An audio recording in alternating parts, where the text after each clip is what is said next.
Hello there, this is Palgorithms and I am back again with another cool algorithm. Have you seen the classic Fruit Ninja game? The one that the fruits bounce up and you have to sweep your mouse or finger on them to make them cut.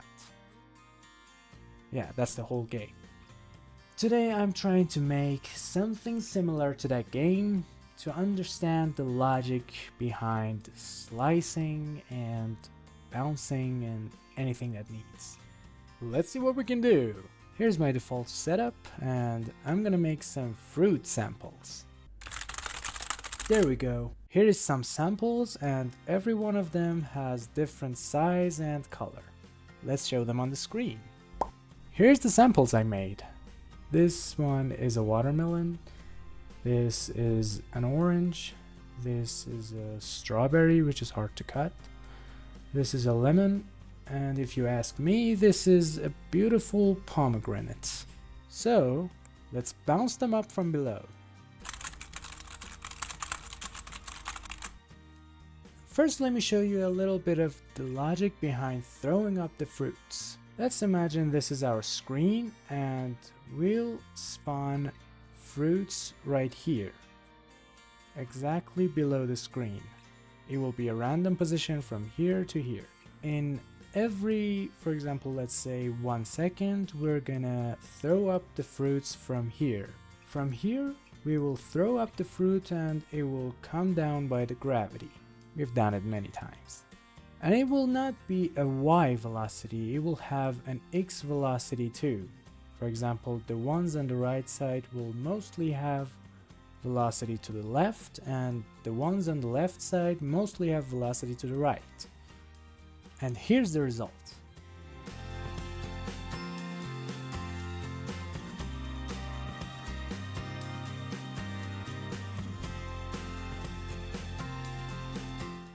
Looks cool, right? Let's take a quick view at the code. This is the gravity, which we can change.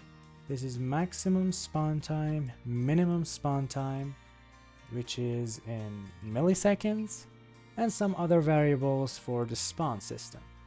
Here we are rendering the fruits and running the spawner.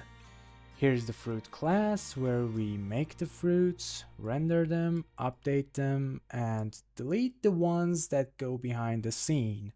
And that's a very important step, because if we don't do it, the system will become laggy and slow, because we're trying to render, for example, 1,000 fruits that are not even on the screen.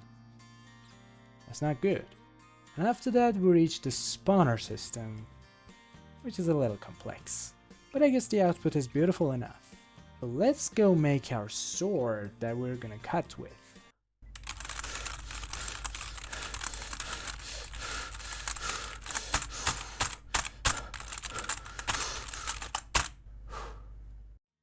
The first thing that came to my mind was every time I move the mouse with pressing the click, I wanted to spawn dots on my mouse position every frame. And it will be like this. And I'm gonna despawn them after half of a second. It looks good. But let's connect all of the dots together.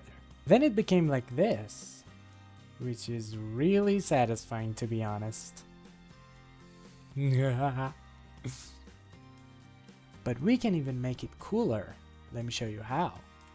Let's imagine these points are the points that we made with the mouse. The mouse went from left to right and here it is. These numbers mean how many milliseconds these points have to live. For example, this point has 400 milliseconds to live because it's just spawned. But this point is a little aged, so it has 300 milliseconds to live. This one is 200, this one is 100, and this one is 50. We will have a line between every 2 points. And if we change the width of that line based on the age of that previous point, it will be something like this. For example, the 400 will be the maximum and the 300 is a little bit less. For this line, it's a little bit more shifted, something like this. And here will be 100, which is a little less. And the last one will be Maybe you're asking, why am I even doing this? But wait until you see the outputs. Oh my god. It looks so good, I barely believe it.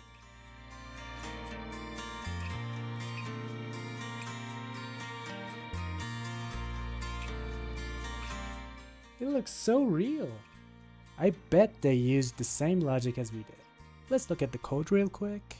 Here's the configurations for the sword and mouse. Here we render the fruits, we handle the mouse movement, and we draw the cut lines, which is the sword.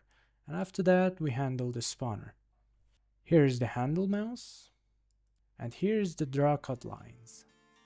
Now we have this result, which is pretty good so far. The only thing we need is the cutting logic.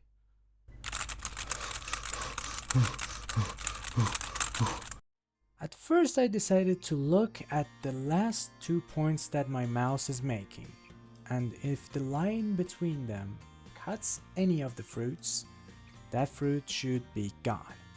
But I need a function to understand if a line is intersecting with a circle on the screen. And after some research, I found that this function does exactly what I need. It gets the 2 points of the line, the point of the circle, and the radius of the circle. And it tells me if the circle is intersecting with my line. And as you can see, it works really awesome.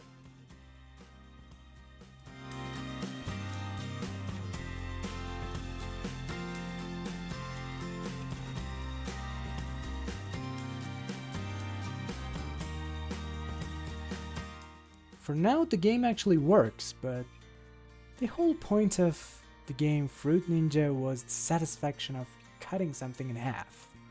So we must have 2 separate semicircles that fall down when we cut the fruit. And that's why I made this class called Fruit Cut. It's exactly like the fruit, but it's a semicircle. It can be a left side or a right side. And we make 2 of it every time we cut the fruit. One of them is the left and one of them is the right side. Here's the result. And it has many problems to solve. So let's see the problems and solve them one by one. The first problem is the angle of cut, which is always like this, but we want it to rotate as we cut it from different sides. The technique that I use to find the angle of cut is pretty simple. We have the last 2 points that my mouse is making, and we can get the angle between them. And as simple as that, we always get the right angle that we're cutting. Now you can see we're always cutting at the right angle. The next problem is no matter how much speed I put into it, it just gets a little bit apart. If we imagine these 2 points are the last 2 points that my mouse made, the further they are, it means the faster the mouse moved. And if they are at the same position, it means we're not even cutting. So, if we calibrate it just right, we can get exactly the output we need.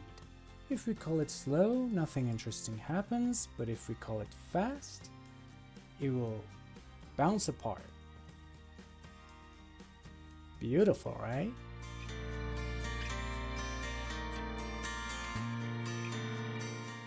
But I kept the best trick for the last. If you imagine a fruit being cut, it won't be like this. It will be cut like this.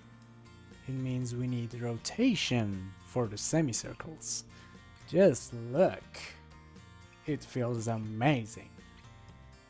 Let me know how you feel about it in the comments down below.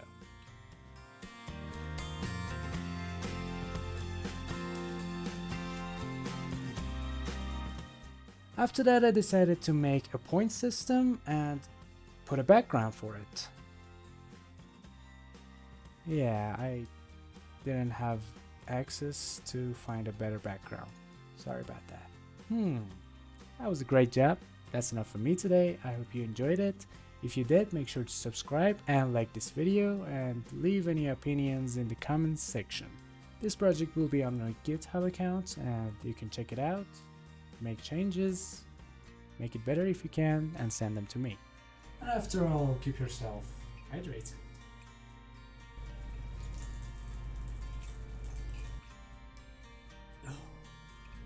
Yeah! I'll see you in the next video with another cool algorithm. Peace. Bye. Oh my God. Why am I doing this?